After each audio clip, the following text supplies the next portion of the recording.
तो हेलो दोस्तों, small researcher के और एक नए वीडियो में आपका स्वागत है। और आज हम लोग देखने वाले हैं संज्ञा संज्ञा के सभी भेदों को देखेंगे और भेदों को पहचानने की ट्रिक भी देखेंगे। तो चलिए शुरू करते हैं हम लोग संज्ञा को। तो संज्ञा का सबसे पहले डिफिनेशन हम लोग देखते हैं। तो संज्ञा किसी व्यक्ति, वस्तु, स्थान, भाव आदि नामों को संज्ञा कहते हैं। तो संज्ञा का हम लोगों का डिफिनेशन हो गया। अब एग्जाम्पल के तौर पर देखते हैं, घर, राम, रमेश, काला घोड़ा। यानी कि हम लोग जितने भी चीजें हम लोग अपनी आंखों से देखते हैं वो सारे के सारे चीजें क्या है, हम लोगों का एक संज्ञा है। अब संज्ञा के हम लोग भेद देखते हैं। तो संज्ञा के मूल भेद दो होते हैं। यानी कि संज्ञा का मूल भेद कितना होता है, तो हम लोगों का संज्ञा का मूल भेद दो होता है। तो संज्ञा का मूल भेद कितना होता है, तो दो। और अगर बात करें ये कौन कौन सी होती है, तो संज्ञा के मूल भेद होते हैं। पहला होता है यथार्थवाचक संज्ञा और दूसरा होता है हम लोगों का भाववाचक। तो यथार्थवाचक के अंतर्गत चार संज्ञाएं आती हैं। पहला जो व्यक्तिवाचक, दूसरा समूहवाचक और तीसरा द्रव्यवाचक और चौथा जातिवाचक। ये संज्ञाएं आती है हम लोगों का यथार्थवाचक के अंतर्गत। अब हम लोग देखेंगे भाववाचक के अंतर्गत कौन सी संज्ञाएं आती है। तो भाववाचक के अंतर्गत हम लोगों का भाववाचक स्वयं आता है। और अगर हम लोग बात करें कि ये संज्ञाएं जो होती है, ट्रिक में अगर बताऊंगा तो उस टाइम ये काम आएगा। ये चार जो संज्ञाएं हैं, व्यक्तिवाचक, समूहवाचक, द्रव्यवाचक और जातिवाचक, ये संज्ञाएं दृश्य होती हैं, यानी कि ये हमें दिखती है। और ये भाववाचक जो संज्ञा है ये हम लोगों को नहीं दिखता, अदृश्य होता है। अब हम लोग बात करते हैं संज्ञा के भेद। कुल भेद कितने होते हैं, तो संज्ञा के कुल भेद होते हैं पांच। पहला व्यक्तिवाचक, समूहवाचक, द्रव्यवाचक, जातिवाचक और ये भाववाचक, ये मिला के पांच भेद होते हैं। तो अब हम लोग देखते हैं कि कुल भेद हम लोग देख लिए पांच। अब आधुनिक हिंदी व्याकरण के अनुसार संज्ञा के कितने भेद होते हैं, तो ये तीन होते हैं। तो हम लोग देखते हैं कि कौन कौन से होते हैं। तो यहाँ भेद लिखे। अब देखिए यहाँ पे सबसे पहले याद, आधुनिक हिंदी व्याकरण के अनुसार जो भेद आता है वो होता है व्यक्तिवाचक, दूसरा होता है जातिवाचक और तीसरा होता है हम लोगों का भाववाचक। अब आप लोग ये तो कहोगे ना कि अगर मैं इसको ढक दूं तो, कि भैया ये दो जो बचे ये कहा गया, समूहवाचक और द्रव्यवाचक, तो इनको इस जातिवाचक के अंतर्गत रखा गया है। इनको जातिवाचक के अंतर्गत रखा गया है, द्रव्यवाचक और समूहवाचक के अंतर्गत। किसके अनुसार, तो आधुनिक हिंदी व्याकरण के अनुसार। अगर प्राचीन हिंदी व्याकरण के अनुसार बात करें तो प्राचीन हिंदी व्याकरण जो है उसमें संज्ञा के कितने भेद है, तो पांच। उसमें कुल भेद जो है वो पांच ही है, कुल भेद। और प्राचीन हिंदी व्याकरण के अनुसार हम लोगों के पांच भेद ही है। पहला व्यक्तिवाचक, दूसरा जातिवाचक, तीसरा समूहवाचक और चौथा हम लोगों का द्रव्यवाचक और चौथा मतलब पांचवा हम लोगों का भाववाचक। अब हम लोग देखते हैं इन सभी संज्ञाओं के एक एक करके इन सभी का डिफिनेशन देखते हैं और इन सभी संज्ञाओं को हम लोग समझेंगे और इसका ट्रिक हम लोगों को समझ में आना चाहिए। तो चलिए हम लोग देखते हैं सबसे पहले व्यक्तिवाचक। तो व्यक्तिवाचक का हम लोगों का डिफिनेशन होता है जो किसी विशेष व्यक्ति, वस्तु, स्थान या स्थान का नाम बताए, वह संज्ञा क्या होती है, व्यक्तिवाचक। व्यक्तिवाचक में हम लोगों को ये पता चल रहा है कि किसी भी विशेष व्यक्ति या किसी भी विशेष चीज की बात हो रही होगी तो व्यक्तिवाचक के अंतर्गत आएगी। जैसे कि राम, आप कहोगे राम तो भैया राम नाम के बहुत सारे लड़के हैं, तो क्या ये व्यक्ति कैसे विशेष हुआ। लेकिन आप लोग एक चीज गौर करो, जिस राम की हम लोग बात कर रहे हैं वो केवल और केवल एक ही है। और गंगा, दूसरा हम लोगों का ये बात करें गंगा, तो ये गंगा हम लोगों का नदी जो है वो अपना एक ही नदी है। इसका हम लोग जो है बहुवचन नहीं बना सकते। अब एक ट्रिक देखते हैं, उसके बाद मैं इसको समझाता हूँ। तो ट्रिक हम लोगों का ये है कि ये संज्ञाएं जो होती है दृश्य होती है। व्यक्तिवाचक जो संज्ञा होती है वो दृश्य होती है। ये दुनिया की केवल अकेली वस्तु होती है। ये केवल दुनिया की एक अकेली वस्तु रहेगी और इसका बहुवचन नहीं बनाया जा सकता। इसका जो है बहुवचन नहीं बनाया जा सकता है। अभी हम लोग देखते हैं यहाँ से, राम का क्या आप रामो बना दोगे, बहुवचन नहीं बना पाओगे। पहला ये दूसरा बात कि ये हम लोगों का जो है एक अकेली वस्तु अकेली है, क्योंकि राम जिस राम की हम लोग बात कर रहे हैं वो राम अकेला है। गंगा अकेला है। भारत जो है, भारत हमारा देश, अपना भारत, प्यारा भारत अकेला है। और हम लोगों का उत्तर एक दिशा है, ये भी अकेली है। इसका हम लोग बहुवचन नहीं बना सकते कि उत्तर का उत्तरों कर दोगे, नहीं हो पाएगा। भारत का भारतों कर दोगे, नहीं होगा। और ये सारी संज्ञाएं हम लोगों को क्या है, ये सारी चीजें हम लोगों को दिख रही है, यानी कि दृश्य है। तो हम लोग इस ट्रिक के माध्यम से ये पता कर सकते हैं कि कौन सी संज्ञा व्यक्तिवाचक है। तो इसका मतलब कुल मिला के ये कहने का, अकेली वस्तु का कहने का मतलब है कि ये विशेष है, किसी एक ही चीज है। अब हम लोग जाते हैं जातिवाचक में। तो हम लोगों का जातिवाचक क्या है, तो सबसे पहले हम लोग देखते हैं इसका डिफिनेशन। वह संज्ञा जो किसी जाति या उपजाति का बोध कराती हो जातिवाचक संज्ञा कहलाती है। जाति या उपजाति का बोध कराती हो। अभी एग्जाम्पल देखते हैं। लड़का, आम, नदी। लड़कों की एक जाति है। अब कहो कि भैया लड़का तो बहुत सारे हैं, तो क्या ये मतलब तो लड़कों की एक जाति है ना, ये लड़का एक जाति है, लड़कियों की अलग एक जाति है। आम, आम की एक प्रजाति होती है। नदी, नदियों की मतलब ये एक नदियां होती है, सारी चीजें एक जात है।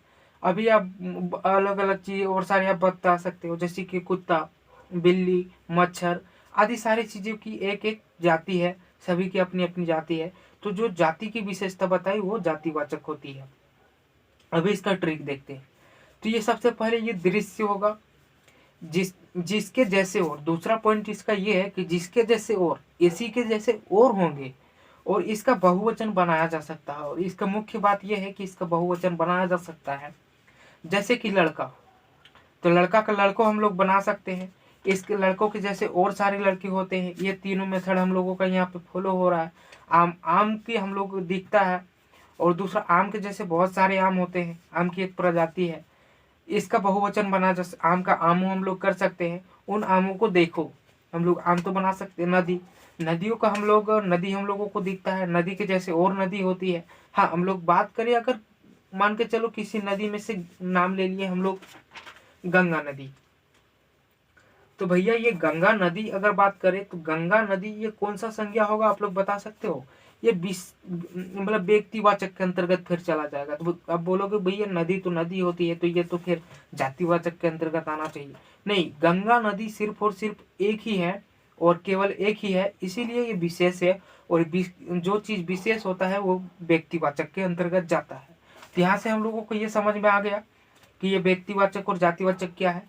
जातिवाचक मतलब इसमें बहुवचन बनाया जा सकता है जातिवाचक में, और इस व्यक्तिवाचक में हम लोगों का मतलब इसमें बहुवचन नहीं बनाया जा सकता। ठीक है, अभी बात करते हैं इसमें जातिवाचक में। जैसे मैंने एक उदाहरण लिया था मच्छर, तो क्या मच्छर का हम लोग बहुवचन बना सकते हैं? इसका बहुवचन हम लोग बना सकते हैं, मच्छरों कर सकते हैं। प्लस में ये मच्छर हम लोगों को दिखते हैं, मच्छर के जैसे और होते हैं। तीनों मेथड पूरे हुए हम लोगों के। अब ये तो समझ में आ गया व्यक्तिवाचक और जातिवाचक हम लोगों को। अब हम लोग देखते हैं भाववाचक। तो भाववाचक हम लोग देखते हैं वह संज्ञा जो किसी भाव को प्रदर्शित करती है। जैसे कि वह संज्ञा जो किसी भाव को प्रदर्शित करे वो भाववाचक संज्ञा होती है। एग्जाम्पल पे हम लोग देखते हैं बुढ़ापा।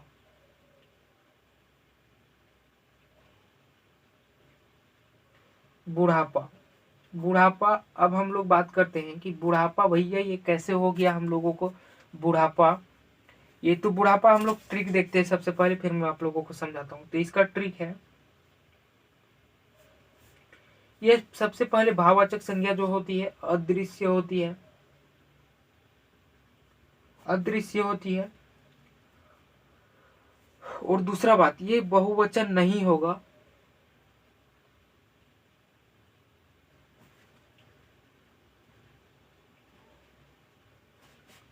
नहीं होगा, और होगा तो जातिवाचक होगा।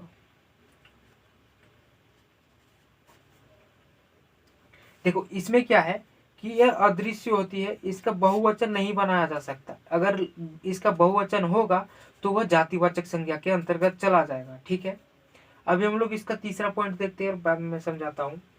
यह यह एक वचन ही होगा, इसका एक वचन ही होगा, इसका ज्यादा मतलब ये नहीं बनाया जा सकता। और चौथा पॉइंट इसमें हम लोग ऐड करेंगे, इसको हम लोग किसी कटोरे में नहीं परोस सकते।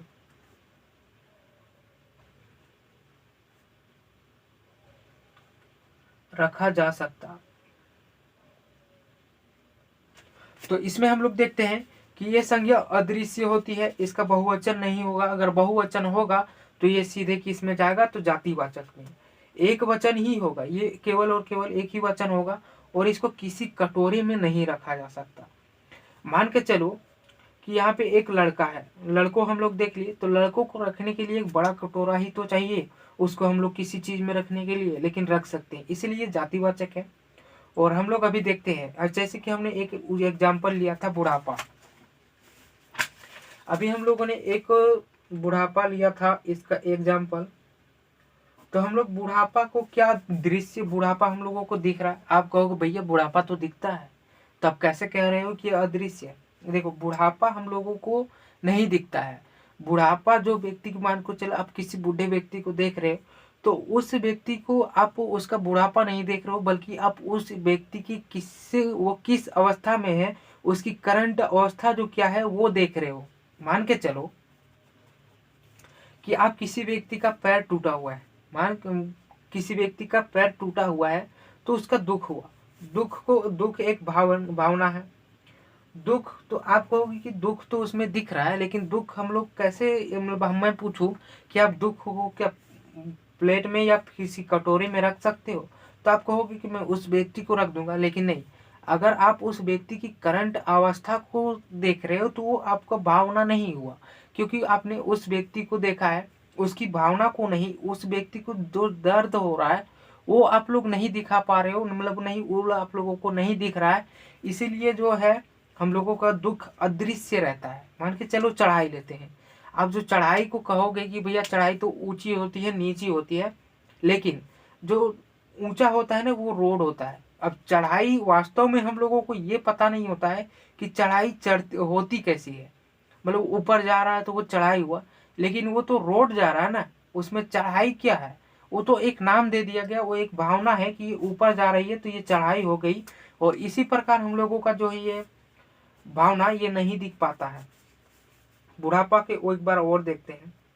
बुढ़ापा यानी कि मान के चलो आप किसी व्यक्ति को, बूढ़े व्यक्ति को देख रहे हो, तो आप उस व्यक्ति को ही देख रहे हो, बल्कि उसके मतलब उसका जो भावना है, उस व्यक्ति का जो दुख है वो आप लोग नहीं देख पा रहे हो। तो अब मेरे को कहने का मतलब समझ रहे होगे कि अभी इसका ट्रिक देखते हैं। तो ये अदृश्य होती है बुढ़ापा। बुढ़ापा वो उस व्यक्ति का करंट जो स्थिति है वो देख रहे हो, लेकिन आप लोग बुढ़ापा को नहीं देख पा रहे हो, इसीलिए यह अदृश्य है। ठीक है, इसका बहुवचन नहीं होगा। बुढ़ापा का क्या आप बुढ़ापे बना सकते हो, नहीं होगा, इसका बहुवचन आप नहीं बना सकते हो। दूसरा बात अभी होगा, ये अगर होगा तो जातिवाचक ही होगा। मान के चलो हम लोग इसका एक सैनिक लेते हैं, सैनिक। सैनिक उदाहरण में लिए तो अभी आप कहोगे कि भैया इसका तो बहुवचन होगा, इसका बहुवचन हम लोग बना सकते हैं सैनिकों। तो ये सैनिकों अगर हम लोग बना दिए तो ये सैनिकों सीधे हो जाएगा जातिवाचक, और इसीलिए ये फिर हम लोगों का भाववाचक नहीं रहेगा। सैनिकों हम लोगों को बहुवचन होगा बना सकते हैं, इसीलिए ये जातिवाचक में ही जाएगा। अभी हम लोग इसका एक वचन होगा, किसी कटोरे में नहीं रखा जा सकता। मान के चलो अभी मैं अगर आपको कहूं कि बुढ़ापा को आप कटोरे में रख दो, तो आप क्या रखोगे, उस व्यक्ति को रखोगे जिसको आप लोग बुढ़ा देख रहे हो, उसकी स्थिति को, करंट स्थिति को देखोगे, उसकी करंट अवस्था को रखोगे। लेकिन बुढ़ापा वास्तव में कैसा होता है ये हम लोगों का नहीं पता होता है, तो आप लोग बुढ़ापा को, उस भावना को नहीं रख सकते हो। और उदाहरण लेते हैं दुख। दुख हम लोग, मैंने जैसे कि कहा कि उस व्यक्ति को आप रख सकते हो, उसको जो पीड़ा हो रही है वो किसी कटोरे में नहीं रख सकते हो।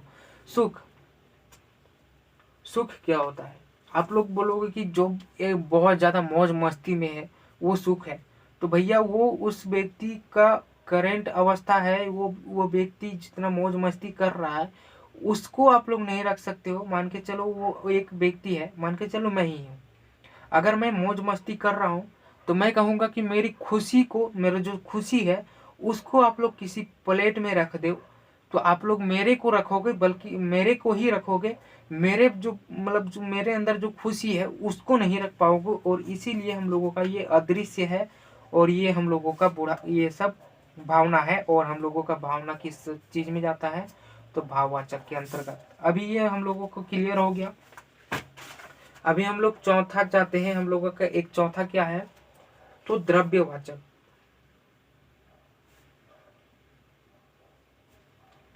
जो किसी जो किसी संज्ञा जो किसी द्रव्य या पदार्थ का बोध कराती हो,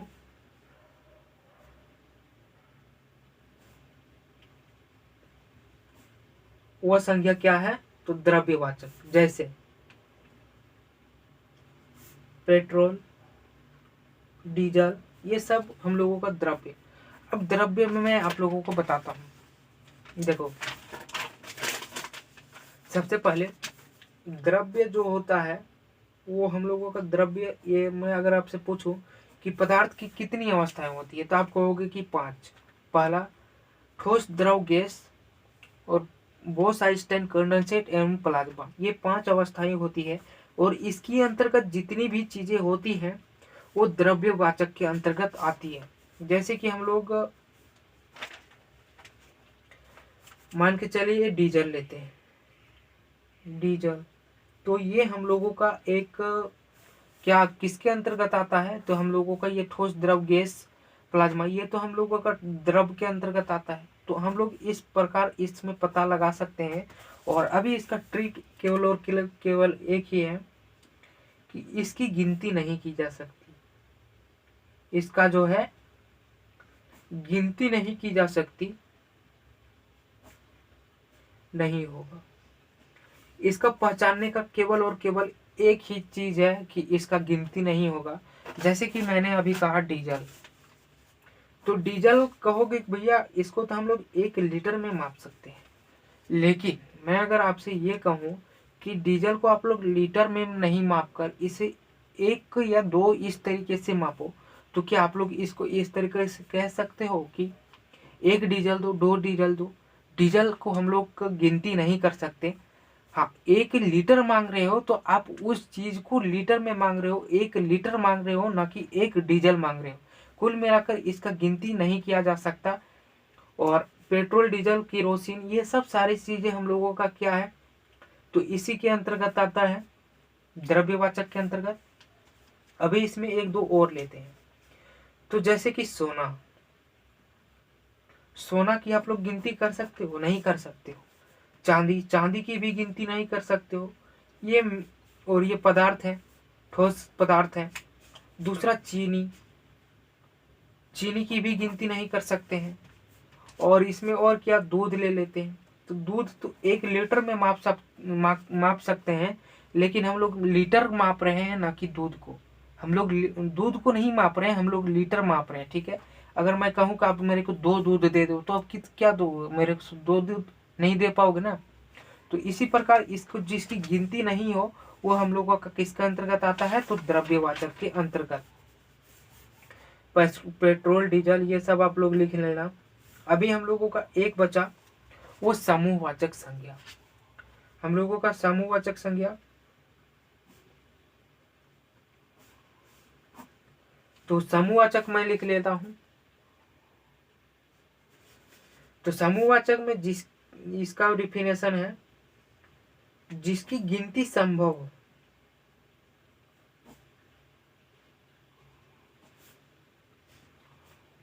और एक समूह को दर्शाता हो।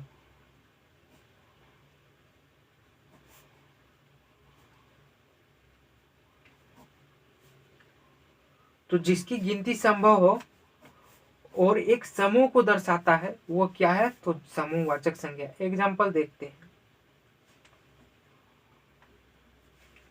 जैसे कि कक्षा, कक्षा की गिनती हो सकती है।